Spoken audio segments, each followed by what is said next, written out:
Mapagpalang araw po sa inyo lahat mga kapatid. Welcome muli sa ating social media slides, Salmo at Salita.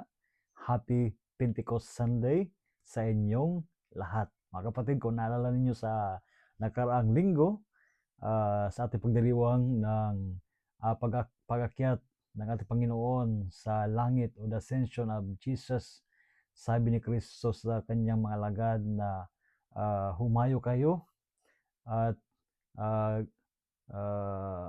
make disciples, uh, gawing mga alagad ko ang mga tao, baptismuhan sila, binyagan sila sa ngalan ng Ama, ng Anak, ng Espiritu Santo, at ako'y manatili sa inyo hanggang sa katapusan ng daigdig.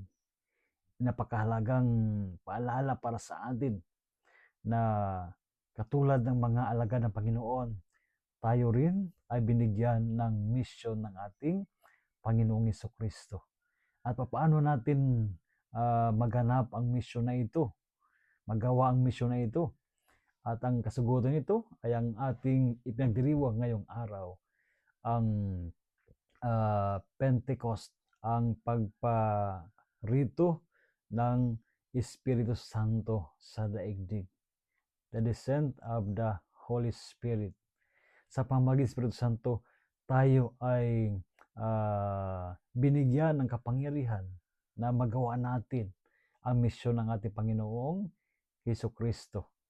Ang Espiritu Santo ay tinanggap na natin nung tayo ay bininyagan, at higit sa lahat nung tayo ay tumanggap ng sakramento ng kumpil, na kung saan mas lalong nagiging matatag tayo. We were becoming more strengthened and more closer to Jesus.